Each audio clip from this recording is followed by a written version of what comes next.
Baik, selamat siang para pemirsa investor yang budiman.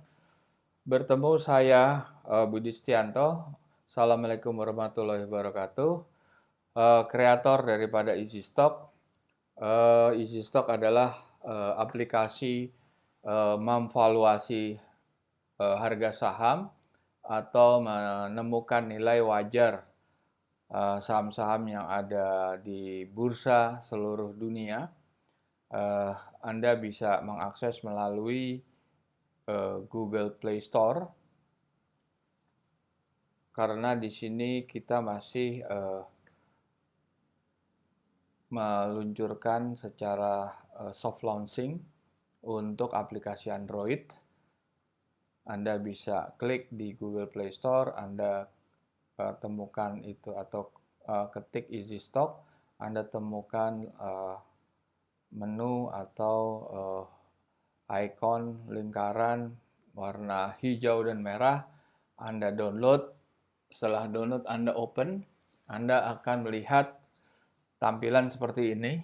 Ada 4 negara, Indonesia, Malaysia, Singapura, dan Thailand. Pada saat ini hanya Indonesia yang bisa diakses, dan ada 720 saham yang listed di Bursa Efek Indonesia. Pada siang ini kami akan membahas survival industry pada masa COVID-19, yaitu survival industry yang bertahan atau yang meningkat pada saat masa COVID-19 ini.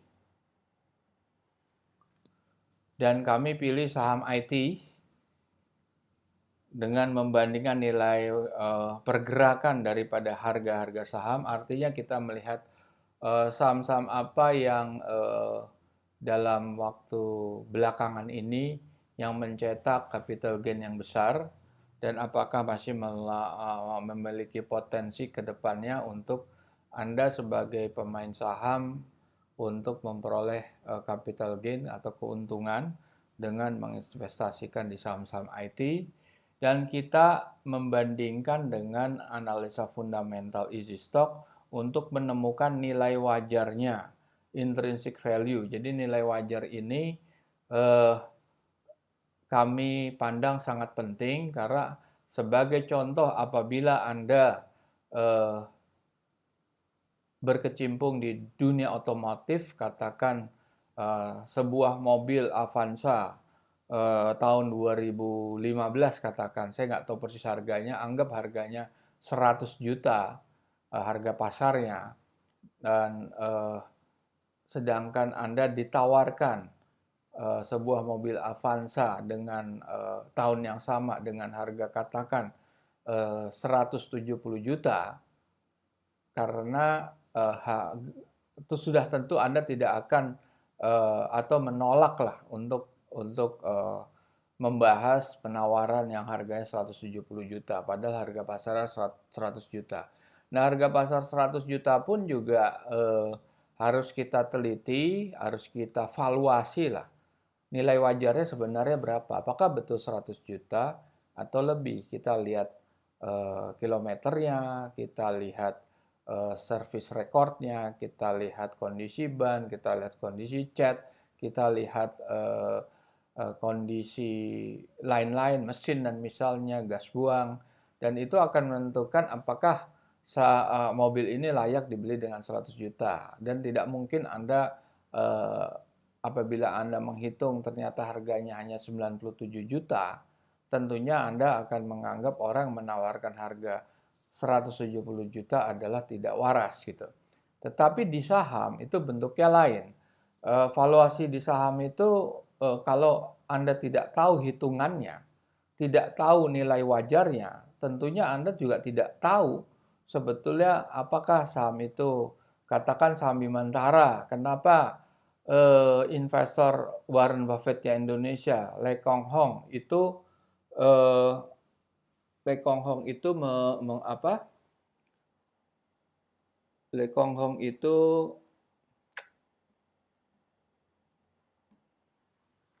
membeli atau memborong saham-saham Bimantara dengan harga sekitar 200 rupiah. Nah, kenapa Pak? Apa dasarnya dia memborong? Bisa jadi saham itu tidak memiliki atau tidak menerima sentimen positif, entah itu berita, entah itu kondisi-kondisi corporate action yang lain gitu. Nah, itu kan artinya investor sekelas Lo Keng Hong itu memiliki atau mempunyai atau mengetahui berapa nilai wajarnya. Nah, itu penting. Makanya kalau Anda melihat saham yang sedang naik terus, tapi Anda tidak tahu nilai wajarnya, itu yang terjadi di kasus saham LUCK atau saham LAK yang secara garis besar saya coba mau jelaskan sebelum kita memulai session ini, di mana saham LAK itu pada saat dia going public itu sekitar 2019, itu saham itu dinilai sekitar 400 lah, paling tinggi 350-400. Berjalannya waktu dengan perubahan-perubahan kinerja keuangan yang diwakilkan atau direpresentasikan dengan laporan keuangan per kuartal, itu juga valuasinya bergerak antara 300, 350, 400, jadi level-level segitulah. Pada saat itu juga waktu dia go public di secondary market, itu juga harganya start sekitar segitu, sekitar angka di 350 sampai 400 lah gitu. Nah, saham LAK ini menjadi kasus saat seorang financial planner yang berada di naungan PT Yoska Financial itu mulai beralih fungsi menjadi fund manager, di mana dia mengkolek dana publik, mengkolek dana kliennya sebagai pool of fund yang dibelikan saham. Waktu itu dia membeli saham dengan harga sekitar katakan di 1.500 sampai 2.000 ke atas dengan ekspektasi karena mereka yakin mereka memiliki sumber yang bisa dipercaya, trusted sources, bahwa saham itu akan bergerak di level di atas 3.000, dia belilah di level 2.000. Antara 1.500 sampai 2.000 dia beli terus, padahal nilai wajarnya cuma sekitar 300-400. Akibat sentimen negatif ini, sebetulnya saham itu bisa turun sampai, bukan sebetulnya, memang kenyataannya saham itu turun anjlok sampai di level di bawah 300 malahan sekarang. Nah, itu alasan fund manager ya, Yoskwa Internasional, Yoskwa Financial maksud saya, itu beranggapan saham ini bagus. Saham ini adalah saham berbasis IT. Saham ini memiliki competitive edge di masa pandemi. Perusahaan ini memang bagus, valuasinya tidak negatif kok, valuasinya positif, artinya dia bagus. Dan kalau dari sisi kemampuan finansial atau parameter finansial ya mereka masih positif, seperti cash flow positif, laba positif dan lain sebagainya. Nah, karena mereka fund manager ini tidak mengetahui nilai wajar, dia beli terus, akhirnya saham itu dijual habis. Tentunya siapa yang jual? Siapa yang menaikkan dan siapa yang menjual? Itu adalah yang disebut investor institusional atau investor bandar. Investor bandar lah yang mengerek harga sampai sekitar 2.000 atau 2.000 lebih, yang berasal dari angka 300-400. Setelah naik, saham itu diguyur atau dijual semuanya, sehingga merosot dalam waktu yang sangat singkat, mungkin 1 bulan, dan sangat singkat sehingga saham itu akan mengalami penurunan. Nah, ini bisa kita lihat di oke.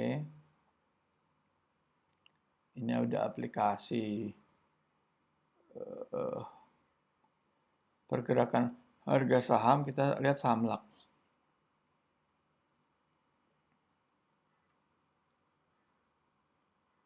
Kita lihat. Nah, kan kelihatan kan?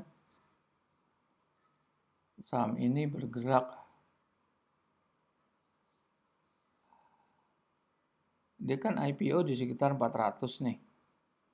Naik segini. Yuskya Financial beli di level, katakan level segini lah, 1.400 sampai 2.000. Harganya langsung turun dalam waktu yang sangat singkat ke level 400 lagi, karena sentimen negatif ditekan lagi sampai di bawah 200. Itulah kejadian yang saat ini terjadi. Oke, kita mulai aja kondisi IHSG.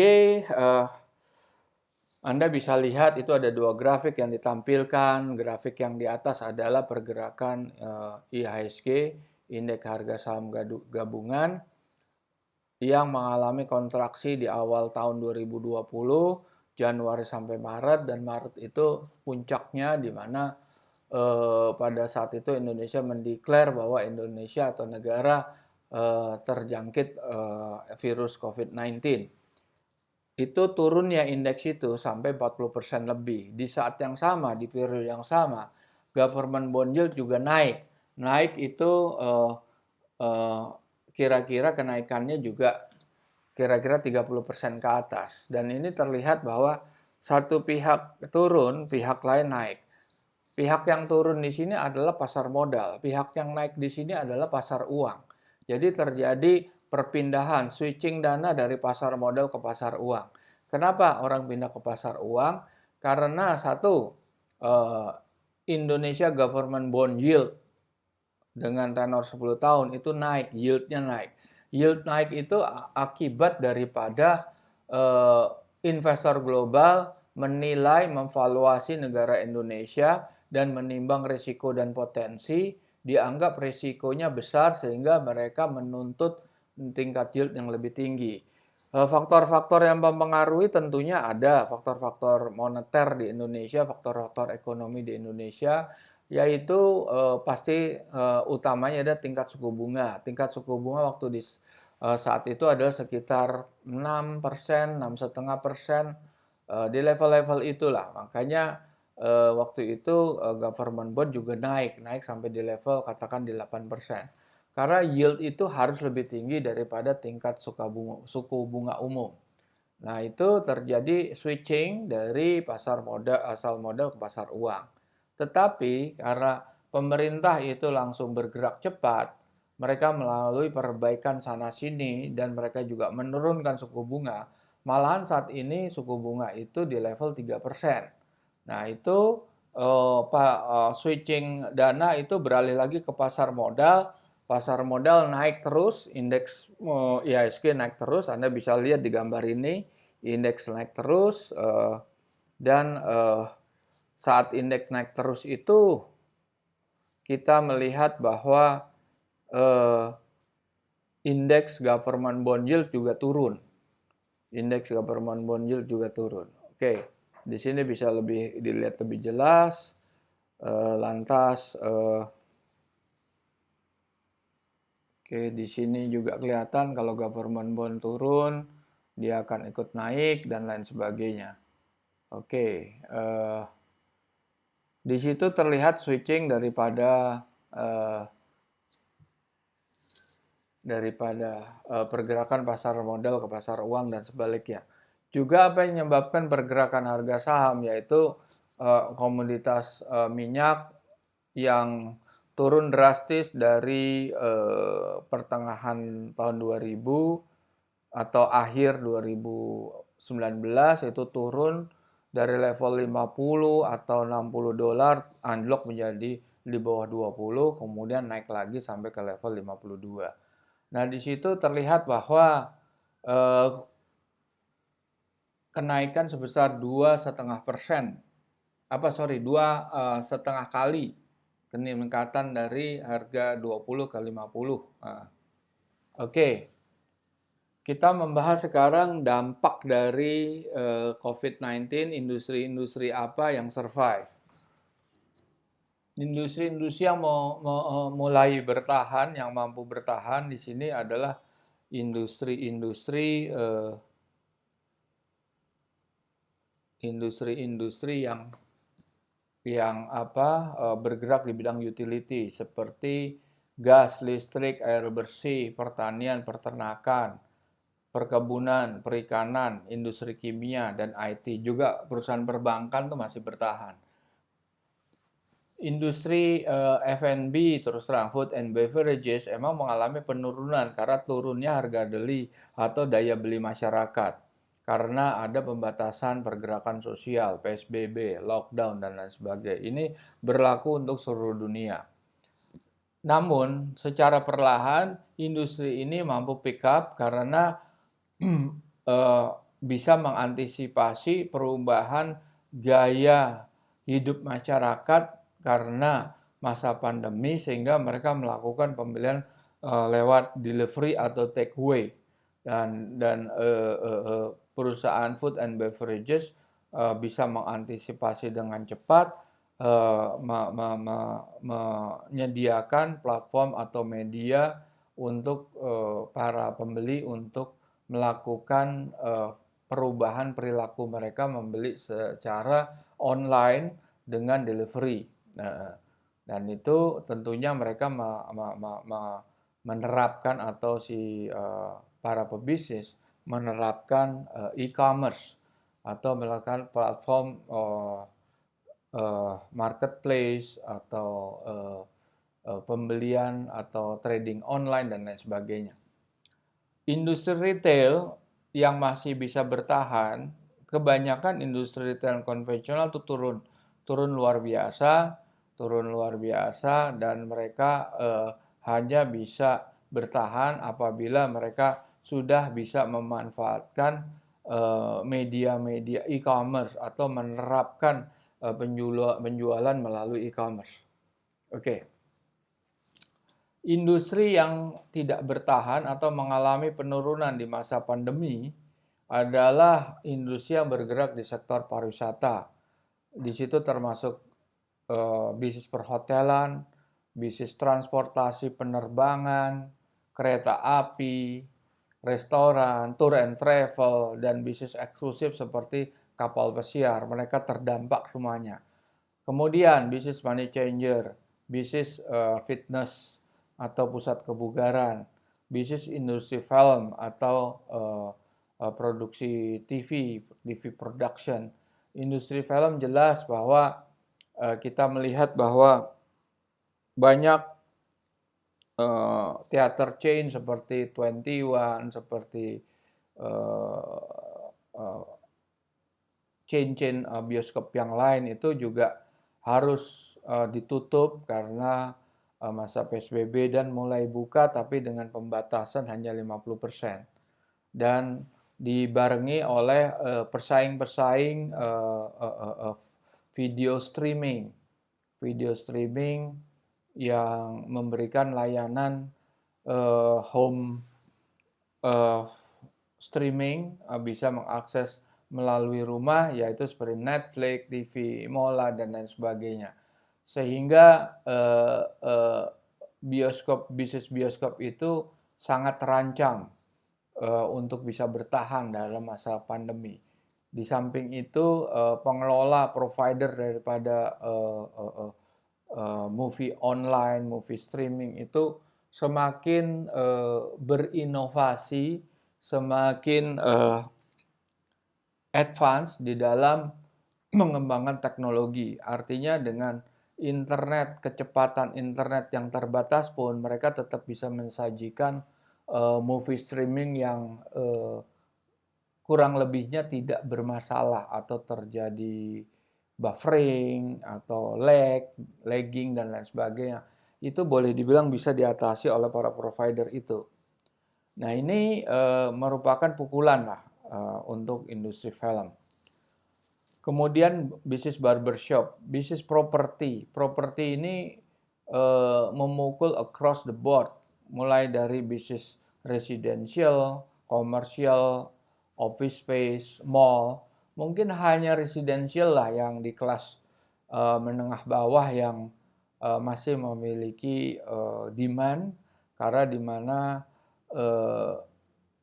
generasi middle class income yang sudah mulai berumah tangga, new married couple itu sudah memiliki interest untuk memiliki rumah sendiri.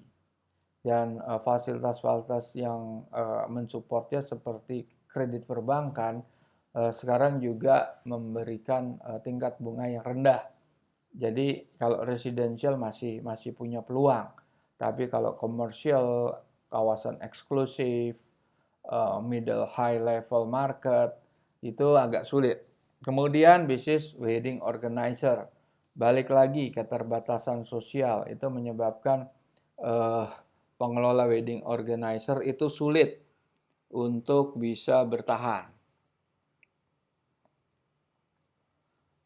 Oke, nah ini industri lain yang terkait ada properti adalah industri yang industri yang bergerak di bidang industri semen. Lantas industri elektronika yaitu seperti home appliances, entah itu mesin cuci, entah itu peralatan elektronika yang lain, kecuali komputer, kecuali handphone, modem dan lain sebagainya. Terus industri otomotif baik mobil ataupun motor. Ini jelas dengan adanya kebijakan pembatasan work from home sehingga dan ketersediaan public transport yang lebih nyaman seperti MRT, busway dan lain sebagainya itu menyebabkan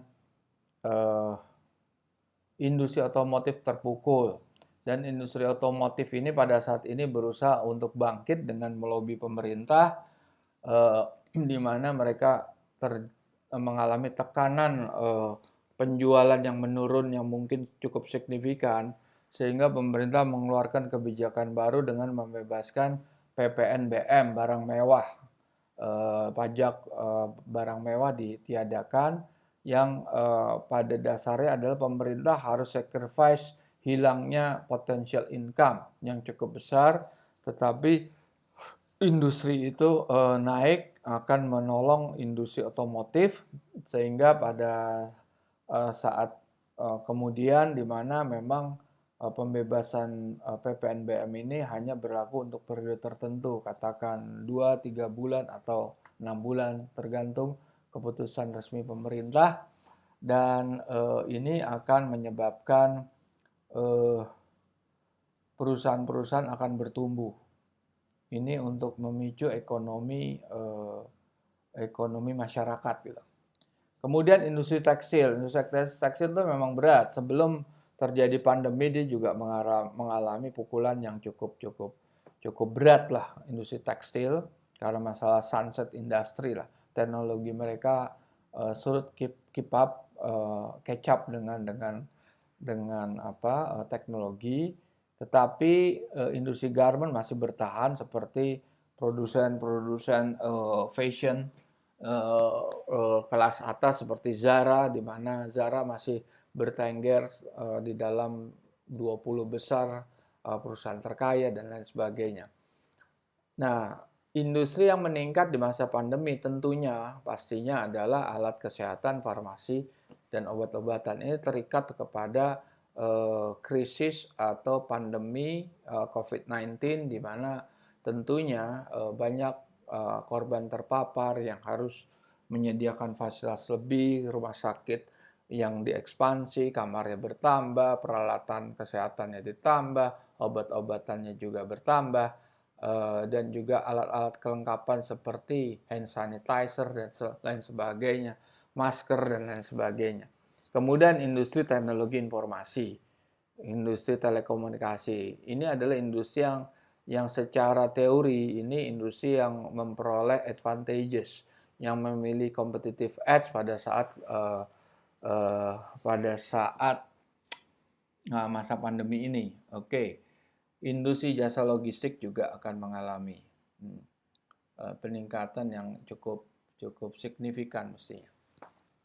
Nah, ini kita coba mengulas daftar yang dibuat oleh EasyStock. Ada sekitar 30 saham Nah, kita bagi dua, saham yang secara valuasi itu memiliki potensi atau secara valuasi masih katakan overvalue, undervalue, artinya harganya itu masih lebih rendah daripada nilai wajarnya. Karena yang disebut nilai wajar seperti saya terangkan di depan bahwa eh, seseorang yang ingin membeli suatu produk, apalagi produk itu produk bekas. Kalau saham itu sebutnya bekas, kalau saham baru itu saham ada yang di IPO. Artinya dia membeli pada saat sebelum dijual ke market atau dijual ke secondary market. Dijual ke market sebelum masuk ke pasar sekunder. Nah, itu kalau sudah masuk pasar sekunder, namanya juga pasar sekunder, pasar tingkat 2, yaitu pasar barang bekas gitu. Jadi sebetulnya saham itu analoginya adalah barang bekas. Nah, saham itu sebagai komponen atau barang bekas itu harus bisa divaluasi. Nilai wajarnya sebetulnya berapa gitu. Nah, itu ada beberapa saham, itu termasuk yang di urutan teratas adalah saham Bimantara, saham Astragrafia, Metrodata, dan lain sebagainya. Itu yang bergerak di bidang IT, ada IT Solution, Fintech, komputer aksesoris, online shop, dan lain sebagainya. Nah, ini di level atau layer berikut sama ini perusahaan-perusahaan yang bergerak di bidang IT. Oke. Kenapa bisnis di bidang teknologi informasi ini bisa bertumbuh di masa industri yang sangat sulit? Semua aspek ekonomi dari berbagai macam segi di negara manapun akan terdampak dengan adanya COVID-19. Meskipun suatu negara katakan New Zealand dengan nilai dengan angka terpapar COVID yang sangat rendah, itu pun juga akan terdampak karena suatu negara pastinya dia melakukan perdagangan internasional. Semua negara akan melakukan aktivitas perdagangan internasional.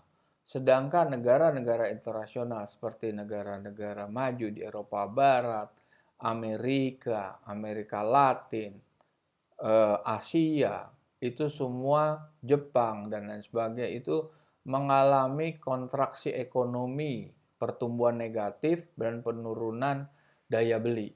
Akhirnya otomatis negara manapun akan terdampak. Tapi kenapa saham IT itu bergerak positif? Karena pertama adalah meningkatnya penggunaan perangkat seluler atau penggunaan handphone itu dari tingkat paling rendah strata ekonomi sampai yang paling tinggi sekalipun semua menggunakan alat komunikasi seluler atau handphone. Kondisi semua berbasis data, semua serba online. Bayar pajak online, bayar STNK online dan lain sebagainya. User experience di sini menjadi lebih pandai. Masyarakat sudah terbiasa dengan dunia IT. Masyarakat sudah biasa dengan membayar via mobile banking. Masyarakat sudah terbiasa dengan membeli online. Masyarakat sudah terbiasa dengan masuk ke marketplace. Biaya rendah otomatis. Sebagai contoh, marketplace seperti Tokopedia, Bukalapak, itu mereka menyediakan fasilitas bagi merchant. Merchant itu bisa siapapun yang tertarik untuk katakan buka toko. Buka toko artinya membuka toko di Bukalapak atau membuka toko di Tokopedia. Mereka itu bisa siapapun, mereka bisa memasang harga berapapun, tapi yang jelas prinsip ekonominya nggak mungkin orang jual rugi. Nah, itu memotong rantai distribusi yang sebelumnya kalau bisnis konvensional tidak melalui online market, tidak melalui transaksi marketplace, itu mereka mengalami distribusi panjang katakan dari produksi petani. Dari petani ada pembeli, katakan pembeli itu pembeli tengkulak, wholesale buyer, masuk ke pasar induk, masuk kepada retail market, masuk kepada subdistributor perkampungan dan lain sebagainya. Tapi dengan adanya marketplace yang bisa diakses secara online, semua orang bisa berbisnis dan itu akan menguntungkan bagi customer. Customer itu akan mengalami atau akan bisa memilih banyak opsi untuk membeli varian barang dengan harga yang lebih kompetitif. Nah, itulah suatu fakta bahwa saham IT itu tetap berkembang, tetap tumbuh pesat di masa yang lagi sulit ini. Semua pasar juga sudah berorientasi kepada mobile application seperti yang saya sampaikan tadi. Konsumen muda misalnya yaitu middle age, teenager itu semuanya sudah melek digital, sudah fasih menggunakan atau memposting video kegiatan mereka di YouTube, di TikTok dan lain sebagainya. Terus tadi saya sudah sampaikan peningkatan partisipasi usaha kecil, petani yang di pelosok-pelosok itu bisa di Nusa Tenggara, di Sulawesi, itu semuanya bisa. Bertumbuhnya investasi yaitu investasi yang berasal dari luar negeri. Seperti kita lihat bahwa industri IT seperti para unicorn atau Dekakron seperti Gojek, Grab itu sudah sudah bermitra dengan para investor kakap seperti SoftBank, seperti Astra, seperti Microsoft dan lain sebagainya, seperti Google gitu ya. Dan itu sama seperti yang level unicorn seperti Tokopedia, Bukalapak, semua investornya sudah beraneka ragam, umumnya semua berasal dari luar negeri. Oke, dukungan pemerintah juga sangat-sangat mempengaruhi dengan membentuk inkubator-inkubator untuk meningkatkan, menaikkan kegiatan ekonomi di kelas startup untuk membantu para pengusaha-pengusaha startup untuk bisa meng-create bisnisnya dia dengan hasil yang menguntungkan. Tentunya ada sisi negatifnya juga dari perusahaan-perusahaan IT itu umumnya return on equity-nya rendah, artinya pengembalian dibandingkan dengan permodalannya rendah karena bisnis IT itu sebetulnya padat modal karena investasinya cukup tinggi lah kalau di bidang IT. Kemudian price earning ratio-nya tinggi, return on asset-nya rendah. Karena asetnya bisa besar, returnnya juga masih dia harus bermain sama volume. Sisi lain yang bagus ada debt equity-nya rendah. Oke, kita pilih berapa saham IT yang naik. Bimantara itu sudah kita bisa lihat di chart ini. Kira-kira di akhir tahun sampai awal tahun 2021 itu Bimantara itu bisa meraih capital gain 45%. Kemudian saham DMMX ini dalam waktu sebulan terakhir naiknya luar biasa 1,2 kali dalam waktu kurang dari 1 bulan. Kemudian saham EMTK atau saham Elang Mahkota Teknologi, induk perusahaan TV SCTV, mereka juga mengalami rally panjang sekitar 4 bulan dengan capital gain maksimum itu 1,7 kali. Kemudian saham Era sebagai distributor mobile phone dengan berbagai macam merek, mereka juga mengalami rally panjang selama 3 bulan dengan capital gain meraih 55%, jelas lebih rendah dari tadi Elang Mahkota Teknologi. Kemudian saham tech, ini saham yang kontroversial, ini mengalami peningkatan yang hanya kurang dari 1 bulan, kira-kira hanya 2 minggu, dia sudah meraih capital gain 8 kali itu selama sebelum mereka mengalami rally itu saham itu flat terus di angka 50 kalau nggak salah di angka 50 di angka di bawah 300 lah, sekitar di level 200, kemudian naik melesat tinggi sampai di atas 2400 gitu.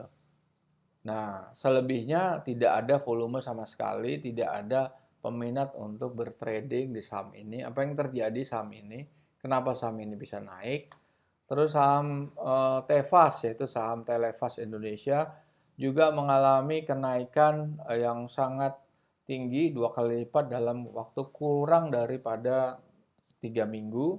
Dan selebihnya volumenya relatif tidak ada, pergerakan saham flat, dan kemudian naik drastis, dan sekarang masih bergerak. Kalau tadi saham tech sama sekali tidak bergerak. Saham berikutnya adalah saham MFMI, yaitu sekarang ini posisi lagi downtrend dan kondisi flat, tetapi di akhir tahun kemarin itu naik profitnya 65%. Oke. Apa sih yang terjadi? Kenapa saham-saham bisa naik? Kita carilah sentimen yang mendorong saham itu bisa naik. Saham tech tadi naik 8 kali lipat. Ternyata kita memperoleh kabar bahwa induk perusahaan ini, Indo Sterling Optima Investama, itu mengalami kasus default 2 triliun karena tidak bisa membayar kepada nasabahnya atas promissory note yang memiliki nilai kupon bunga atau yield yang tinggi. Mereka default sudah kalau lihat imbal bunganya, artinya yieldnya itu sampai 12%, itu sejak April 2020 sudah tidak bisa membayar. Tentunya apa yang terjadi di induk mestinya berimbas kepada anak-anak perusahaannya, yaitu tech tadi yang naik 8 kali lipat. Nah, ini defaultnya 2 triliun. Si tech itu sebetulnya berapa ininya? Kita lihat di aplikasi kita aja paling gampang nih. Oke, kita lihat tech. Ini aplikasi free ya. Ini Bidjasa free. Kita lihat tech. Tech itu di sini kita lihat ya di tampilan di layar. High itu adalah nilai wajar tertinggi, yaitu hanya 99 atau 100 lah katakan. Nilai wajar terendah 95. Sedangkan closing price-nya itu 2.380, mendekati 2.400. Ini terjadi ketimpangan atau undervalue yang luar biasa. Valuasi nilai wajarnya, ya ini bisa dianggap seperti mobil Avanza yang harganya 100 ditawarkan 300 juta. Apa mungkin? Kalau Anda bergerak di bidang otomotif, jelas Anda akan mereject, Anda tidak akan membeli saham ini. Tetapi apa yang terjadi? Di grafik tadi kan kami sudah memperlihatkan, tech itu sampai segini. Luar biasa. Dari mana? Nah, kita lihat lagi. Kita kupas lebih dalam saham tech ini melalui Easy Stock. Di situ ada huruf merah kalimat Q3 2020. Artinya status laporan keuangan yang dipakai untuk memvaluasi ini adalah laporan keuangan kuartal ketiga 30 September 2020. Laporan yang terakhir yang dirilis itu belum semua emiten, yaitu laporan tahunan, yaitu laporan 31 Desember 2020 atau laporan kuartal keempat 2020. Itu yang baru keluar hanya sekitar katakan 15 sampai 20 emiten. Saham tech ini belum mengeluarkan. Nah, itu kita lihat, kita breakdown di sini di dalam Easy Stock itu Anda akan melihat beberapa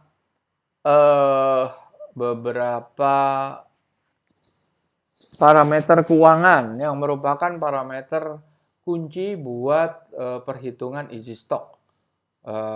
Nah, itu ada faktor eksternal atau faktor luar, yaitu Revenue government average, revenue growth average, artinya industri sejenis rata-rata pertumbuhannya berapa? Kita taruh 5%. Dan government bond-nya itu 6,6. Government bond memang banyak atau bisa diakses di media online seperti IBPA, Bank Indonesia, CNBC, Bloomberg, itu pasti ada angka itu.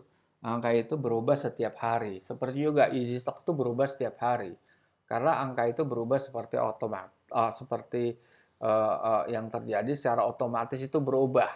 Tiap hari berubah. Tetapi perubahan itu kan baru diupdate secara otomatis atau robotik setelah closing. Closing hours itu jam 4. Dia biasanya keluar setelah itu, katakan jam 5. Metodenya kita punya updating dalam satu hari itu ada 3 periode. Jam 5, mungkin jam 7, jam berikutnya menjelang tengah malam lah, kira-kira seperti itu.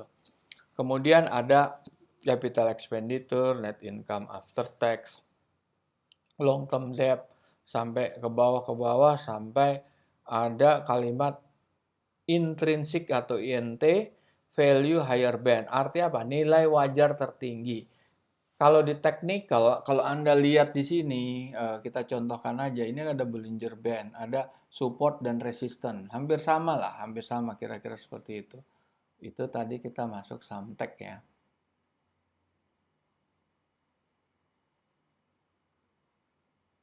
Wah, ini sahamnya luar biasa.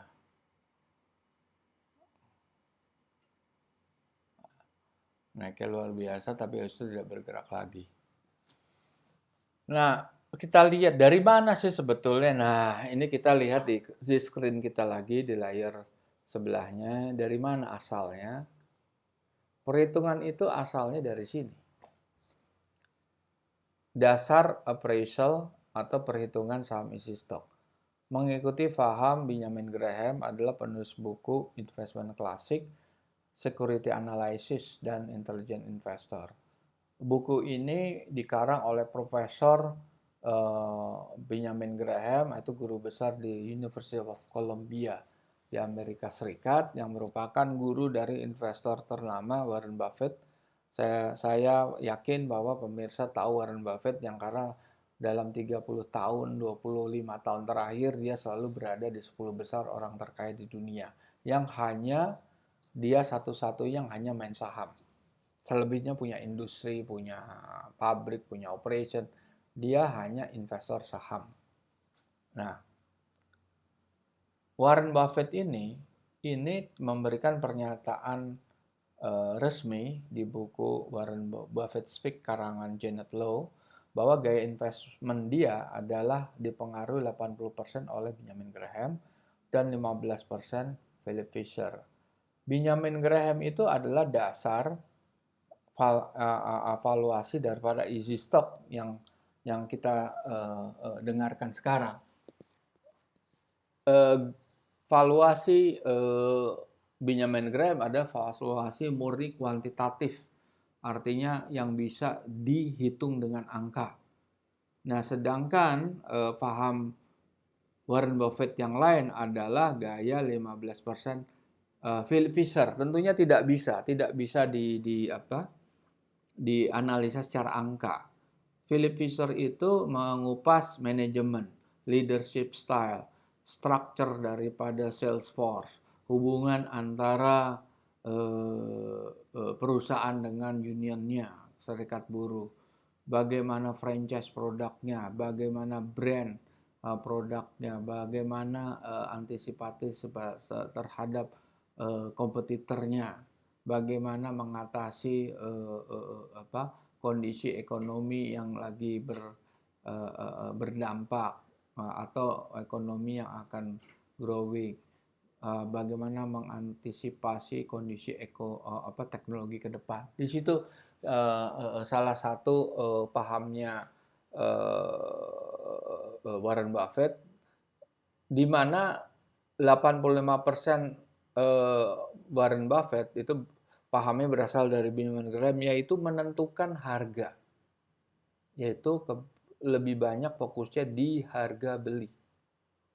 Warren Buffett itu sangat melihat apakah harga yang dia beli itu lebih rendah daripada valuasinya atau nilai wajarnya.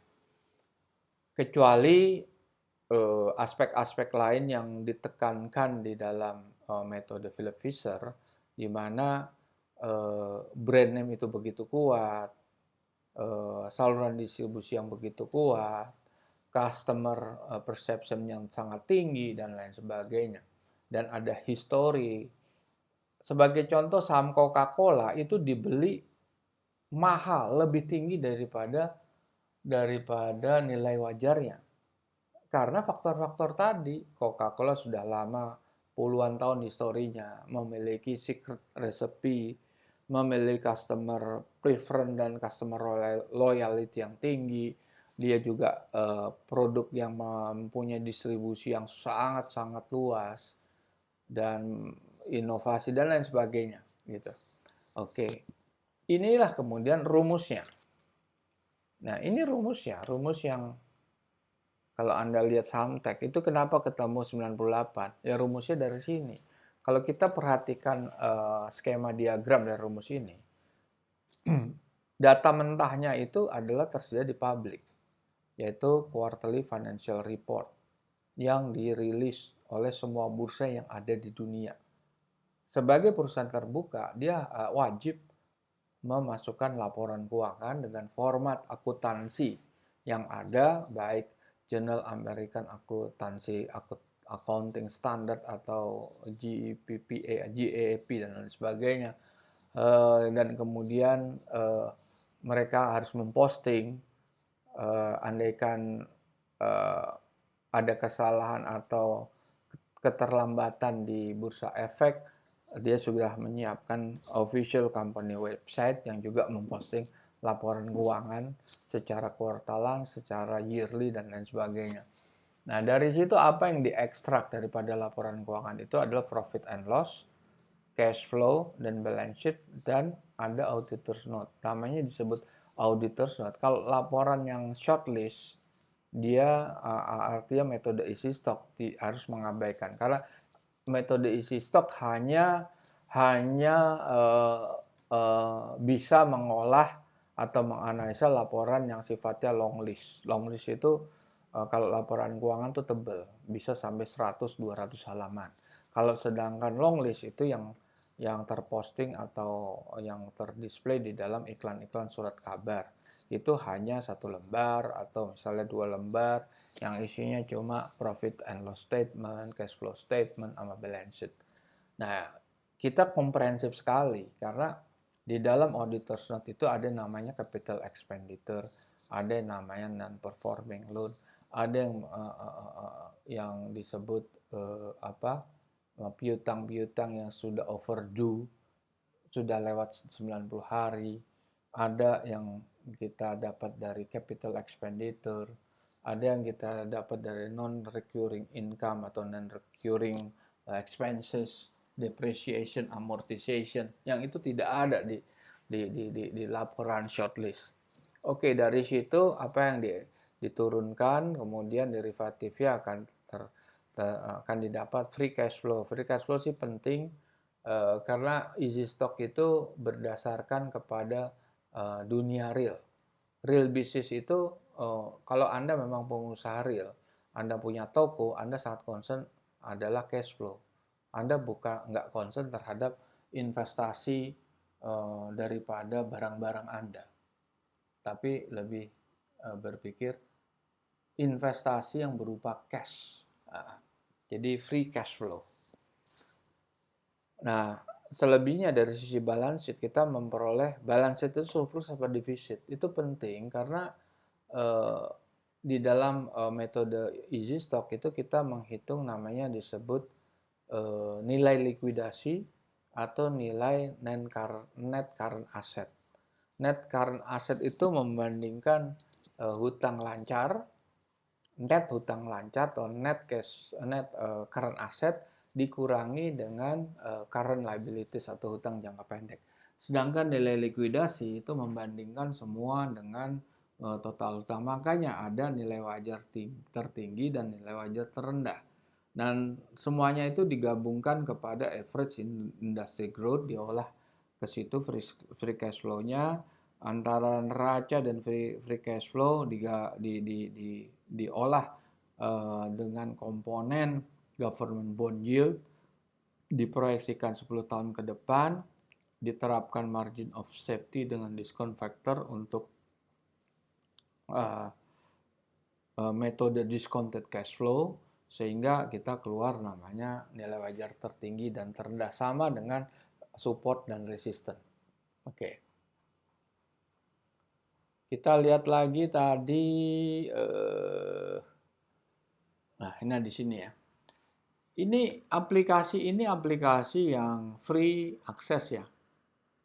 Anda bisa lihat secara free rasio-rasio keuangan yang inti buat easy stock, return on equity, debt to equity ratio, return on asset, sampai dividend yield, price earning ratio, dan lain sebagainya.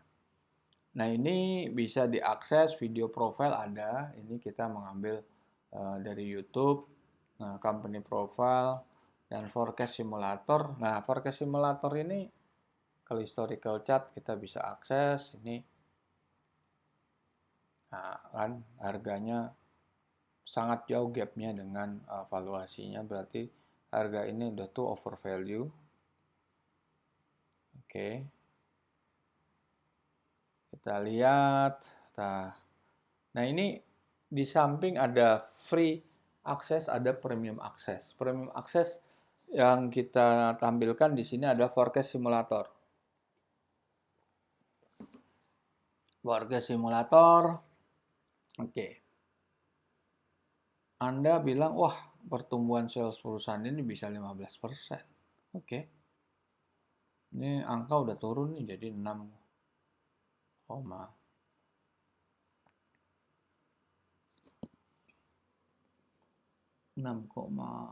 lah.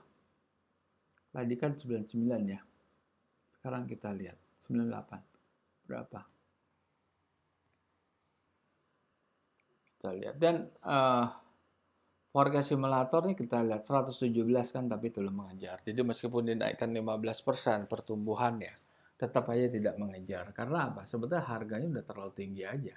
Bukan masalah bagus tidaknya perusahaan. Perusahaan ini memang hitungannya seperti itu. Seperti nilai Avanza hanya 100 juta, tidak mungkin 200 juta Avanza itu. Dan kenapa bisa 200 juta?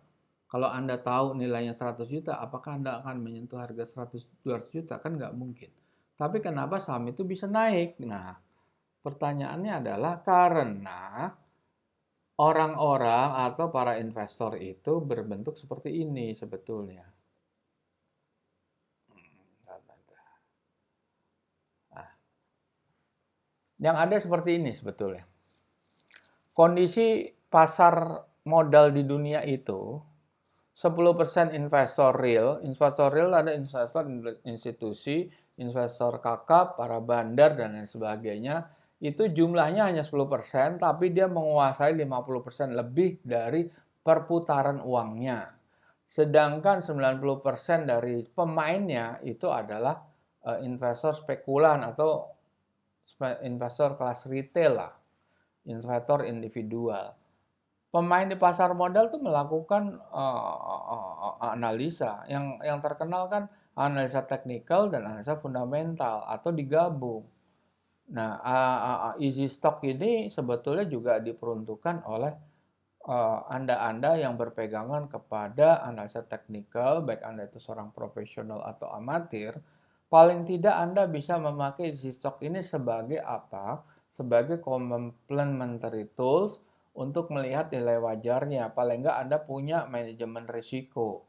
Manajemen risiko maksudnya kalau saham udah naik kayak tech gitu, kalau Anda membeli ini seperti ini, kalau Anda membeli di level ini dan ternyata kondisinya di sini tidak naik kan? Ini Anda lihat di sini. Ini flat kan? Berarti nggak ada Jadi angka ini 2380 tidak bergerak sampai kapanpun. Atau sampai kapan kita nggak tahu.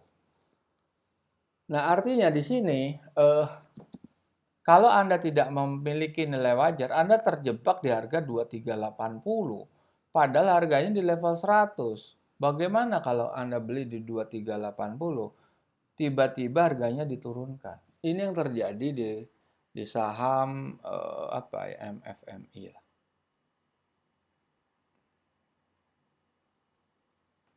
Nah, misalnya Anda belanja di level 900, Anda berharap itu naik terus. Ternyata malah anjlok di level 550. Apa yang terjadi? Apakah itu bisa pick up ke atas itu lagi? Kita nggak pernah tahu.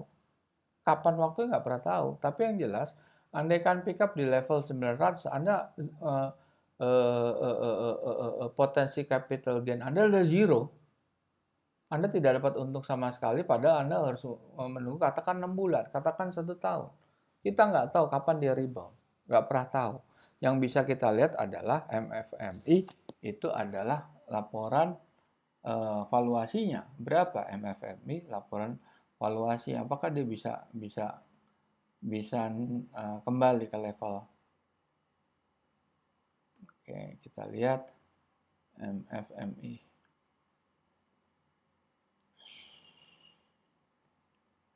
Nah, itu lihat.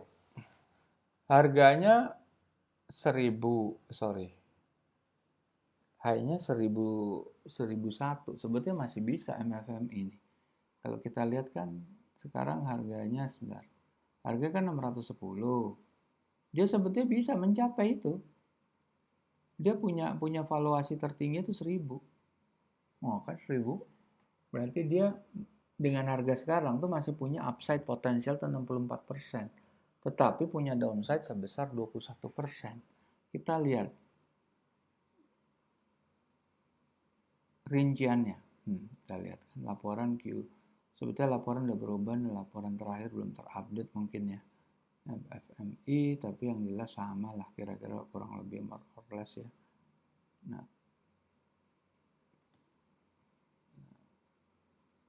kita bisa lihat di forecast simulator. Nah, ini penting lah bagi kita tahu bahwa nilai wajar itu berapa sebetulnya. Jangan Anda terjebak.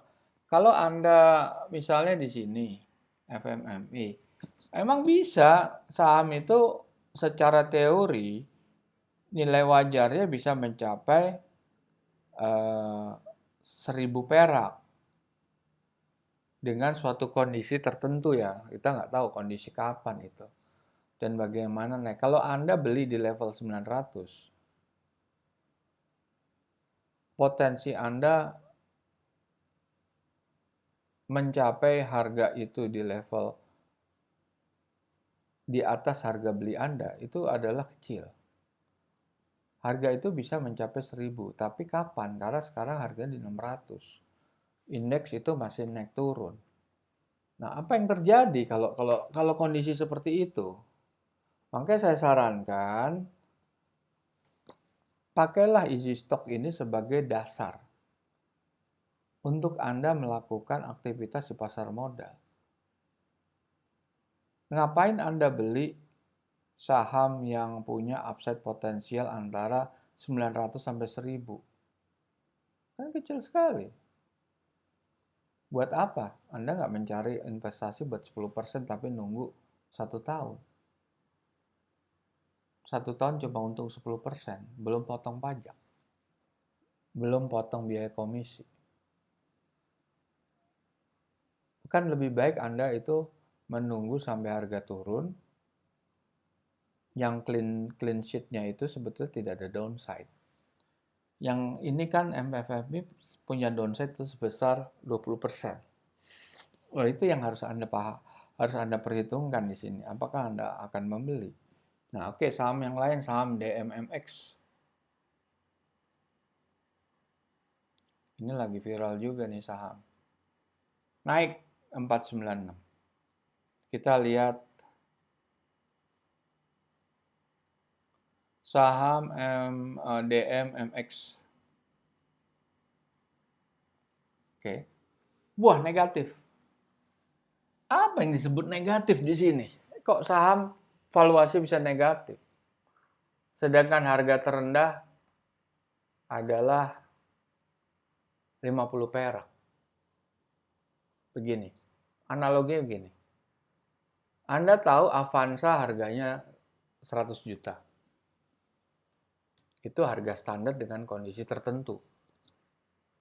Tetapi Anda ditawarkan oleh sebuah mobil Avanza, ditawarkan dengan nilai 100 juta.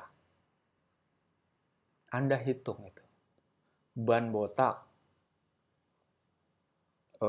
kilometer, atau servis sudah over sekian ribu kilo, tidak pernah diservis.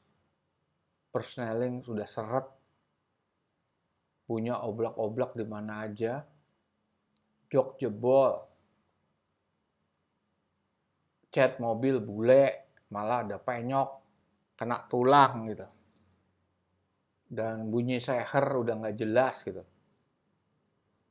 Untuk sementara orang, saya nggak akan mau beli ini. Di harga, katakan di diskon 20 juta pun saya nggak mau. Saya hanya mau beli itu di level 50 perak atau 50 juta ya, katakan gitu lah. Atau nggak mau beli sama sekali. Artinya nilainya negatif di sudut pandang pembeli, sudut pandang kita. Nggak mau beli. Nah, kita lihat, apa sih yang membuat dia itu negatif nilainya. Kita banding-bandingan aja. Di sini Anda bisa lihat. Coba Anda lihat di situ ada sisi neraca. Net current asset 420 miliar. 425 miliar. Total hutang long term tambah short term itu sekitar 110 miliar. Masih positif kan? Masih surplus? Oke, kuat. Tetapi dalam perhitungan free cash flow, yang diproyeksikan ke depan itu, yang kena diskon factor maksud saya, itu adalah sisi earning, bukan sisi neraca. Jadi yang lebih penting adalah sisi earning, karena sisi earning itu diproyeksikan dengan discounted cash flow. Nah, coba Anda lihat dari sisi earning, adalah net income tax. Net income tax itu 33 miliar. Belanja modalnya 169 miliar. Defisitnya udah berapa itu? Oke. Ada depresiasi. Depresiasinya itu sengaja nggak kita munculkan. Katakan depresiasinya itu biasanya depresiasi lebih rendah. Depresiasinya 100 miliar.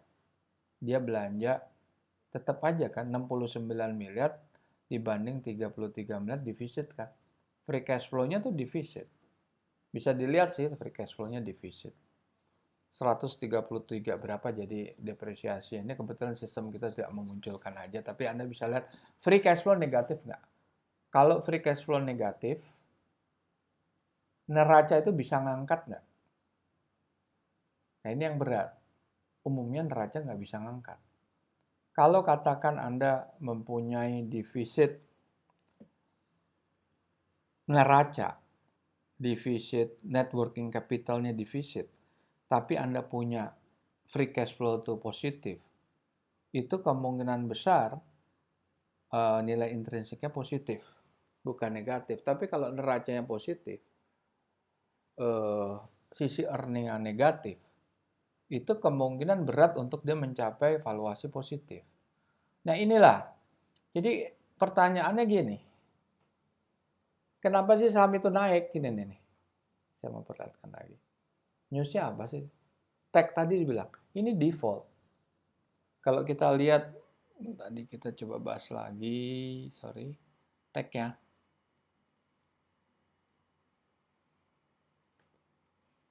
Dia default sampai 2 triliun di induk perusahaannya. Dia asetnya berapa sih?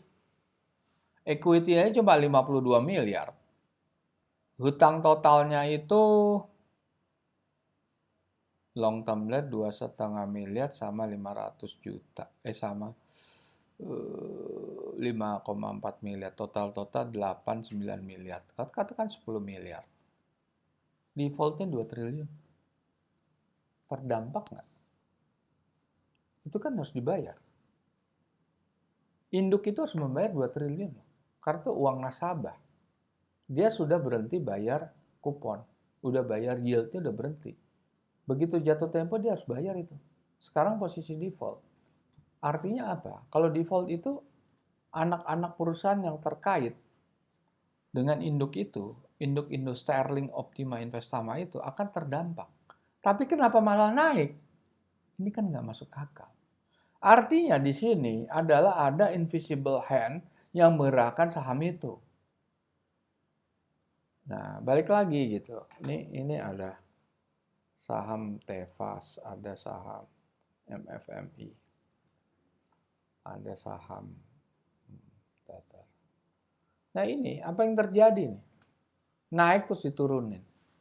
Bisa jadi kan permainan apa? Permainan bandar di sini. Yang paling jelas ini saya kasih tahu nih saham contoh ya. Saham di luar saham yang kita bahas Bumi Resources sama Bakri.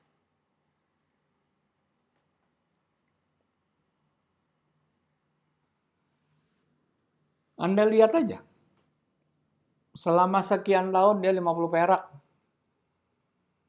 Selama kira-kira 2020 50 perak. Selama hampir setahun dia 50 perak. Terus tiba-tiba naik ke 150. Artinya naik 3 kali lipat. Dalam 2-3 hari turun lagi ke 50, sekarang ke level berapa? 60. Anda mau beli saham seperti ini? Ini kalau divaluasinya saham ini nggak ada nilainya. Bumi. Wow.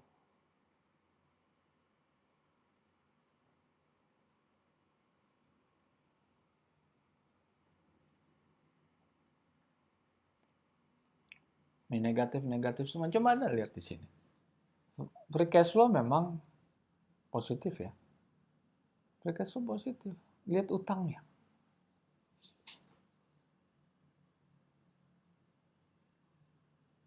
Dia punya net current asset tuh 4,2 triliun. Utangnya sendiri itu 45-46 triliun. Biarpun dikombinasi dengan sisi earning yang positif, tetapi kalau defisit neraca begitu tinggi, kita combine, karena prinsip devaluasi easy stock itu kita combine antara sisi earning dan neraca. Ujungnya negatif. Dan ini sama yang kita pakai di rumus ya, tag ini nggak berubah. Nah ini baik, ini mungkin waktunya sudah selesai, sudah 1 jam kita mengudara. Kita bisa ketemu di lain hari, kita bisa ketemu di video-video berikutnya yang tidak akan lama karena mungkin seminggu bisa 3-4 kali, 5 kali bisa penulis akan mengulas beberapa saham-saham. Ikuti terus, follow kami sehingga Anda akan bisa memperoleh gambaran-gambaran yang berdasarkan analisa fundamental, karena penting buat Anda jangan sampai Anda bermain saham ujungnya rugi. Memang seperti yang saya bilang tadi, main saham itu ujungnya rugi. Karena komposisi begini tetap berlaku. Nah, jadi kalau Anda di posisi retail, dan Anda posisi beli saham Bumi, saham Tech, apa yang terjadi? Anda akan rugi besar. Baik para pemirsa, sekian dulu, kita bertemu di lain waktu. Assalamualaikum warahmatullahi wabarakatuh.